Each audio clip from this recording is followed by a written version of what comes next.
Hi friends, welcome to Keerthi's world. ഇന്ന് നമുക്ക് ഒരു അടിപൊളി 4 മണി പലഹാരം ഉണ്ടാക്കാം. മലബാർ സൈഡിലൊക്കെ ലഭിക്കുന്ന കിളിക്കൂടാണ് നമ്മൾ ഇന്ന് ഉണ്ടാക്കാൻ പോകുന്നത്. ഇതിന് എന്തൊക്കെ വേണമെന്ന് നോക്കാം. സവാള, പുഴുങ്ങിയെടുത്ത മുട്ട, മല്ലിയില, ഉരുളൻകിഴങ്ങ് വേവിച്ചത്, ഇഞ്ചി, പച്ചമുളക്, വെളുത്തുള്ളി, ഇതെല്ലാം കൂടി ചതച്ചത്. ഒരു പാത്രത്തിലേക്ക് കുറച്ച് വെളിച്ചെണ്ണ ഒഴിച്ചു കൊടുക്കുന്നുണ്ട്. വെളിച്ചെണ്ണ ചൂടായി വരുമ്പോഴത്തേക്കിനും അതിലേക്ക് ഇഞ്ചി, പച്ചമുളക്, വെളുത്തുള്ളി അത് ചതച്ച് ഞാൻ 1 സ്പൂൺ ചേർത്തിട്ടൊന്ന് മൂപ്പിച്ചെടുക്കുന്നുണ്ട്. അതിലേക്ക് 2 സവാള അരിഞ്ഞത് കൂടി ചേർത്ത് ഒന്ന് വഴറ്റിയെടുക്കുന്നുണ്ട്. സവാളയിലേക്ക് ലേശം ഉപ്പും കൂടി ചേർക്കുന്നുണ്ട്. സവാള വഴറ്റി വരുമ്പോഴത്തേക്കിനും അതിൽ നമുക്ക് കുറച്ച് മസാലപ്പൊടികൾ ചേർത്ത് കൊടുക്കാം.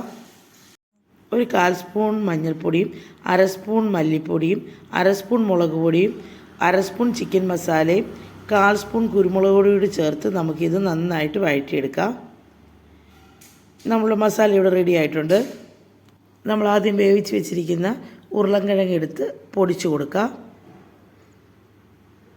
നന്നായിട്ട് ഉടച്ചെടുക്കണം. ഈ ഉടച്ചെടുത്തതിലേക്ക് മുമ്പ് ചെയ്ത് വെച്ചിരിക്കുന്ന മസാല നമ്മൾ ചേർത്ത് ഇളക്കി യോജിപ്പിച്ച് കൊടുക്കുക. ഈ മസാല മുഴുവൻ ഉരുളൻകിഴങ്ങിലേക്ക് നല്ലതായിട്ട് പിടിക്കണം. നന്നായിട്ടൊന്ന് കുഴച്ചെടുത്തതിന് ശേഷം ഇതിലേക്ക് ഞാൻ കുറച്ച് ബ്രെഡ് ക്രംസും കൂടി ചേർത്ത് കൊടുക്കുന്നുണ്ട്. നന്നായിട്ടൊന്ന് ഉരുട്ടിയെടുക്കാൻ പരുവാകാൻ വേണ്ടിയിട്ടാണ് ഞാൻ കുറച്ച് ബ്രെഡ് ക്രംസും കൂടി ചേർത്ത് കൊടുക്കുന്നത്. ഇത് നന്നായിട്ട് കുഴച്ച് വെച്ചതിന് ശേഷം ചെറിയ ചെറിയ ഉരുളകളാക്കി നമുക്ക് എടുത്തു വയ്ക്കാം. ഈ മാവെല്ലാം ഉരുട്ടിയെടുത്തതിന് ശേഷം നമ്മൾ കൈവെള്ളയിലോട്ട് വെച്ച് ചെറുതായിട്ടൊന്ന് പരത്തി കൊടുക്കുന്നുണ്ട്. നമുക്ക് ഇതിൻ്റെ സെൻറ്ററിൽ ഒരു മുട്ട വയ്ക്കണം. അതിനുള്ള വലിപ്പത്തിൽ നമ്മൾ പരത്തിയതിന് ശേഷം ഇതൊന്ന് ചുറ്റിച്ച് എടുക്കുന്നുണ്ട്.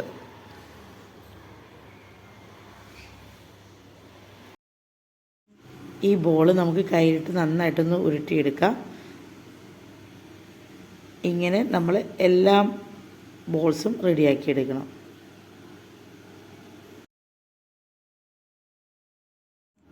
ഇങ്ങനെ റെഡിയാക്കി വെച്ചിരിക്കുന്ന ബോൾ നമുക്ക് കുറച്ച് മുട്ട ഒന്ന് അടിച്ച് പതപ്പിച്ച് വെച്ച മുട്ടയിലേക്ക് ഡിപ്പ് ചെയ്ത് കുറച്ച് സേമിയ കൂടി ഒന്ന് മുക്കിയെടുക്കാം.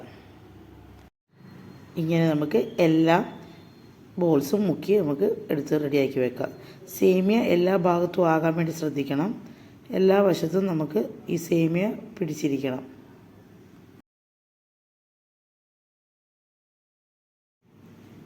ബോൾസ് എല്ലാം റെഡി ആയിട്ടുണ്ട്. നമുക്കിതൊന്ന് എണ്ണയിൽ വറുത്തെടുക്കാം. ഇതിനായിട്ട് ഞാനൊരു ചട്ടിയിൽ സൺഫ്ലവർ ഓയിൽ തിളയ്ക്കാൻ വെച്ചിട്ടുണ്ട്. എണ്ണ നന്നായിട്ട് ചൂടായി വരുമ്പോഴത്തേക്കിനും അതിലേക്ക് നമ്മൾ എടുത്ത് വെച്ചിരിക്കുന്ന ബോൾസ് ഓരോന്നായിട്ട് ഇട്ട് കൊടുക്കുക. ഇത് നമ്മളിവിടെ വറുത്തെടുത്തിട്ടുണ്ട്. ഇങ്ങനെ എല്ലാ ബോൾസും വറുത്ത് നമ്മളെടുക്കണം.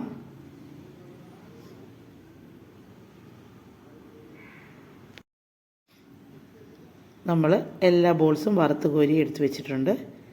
ഇതിനെ നമുക്ക് സെൻറ്റർ ഒന്ന് കട്ട് ചെയ്ത് എടുക്കാം.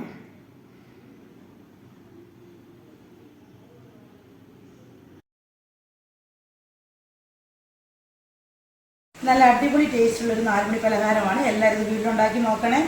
വീഡിയോ ഇഷ്ടപ്പെടുവാണെങ്കിൽ ലൈക്ക് ചെയ്യാനും ഷെയർ ചെയ്യാനും കമൻറ്റ് ചെയ്യാനും മറക്കല്ലേ. ചാനൽ ആദ്യമായിട്ട് കാണുന്നവരൊന്ന് സബ്സ്ക്രൈബ് കൂടി ചെയ്തേക്കണേ.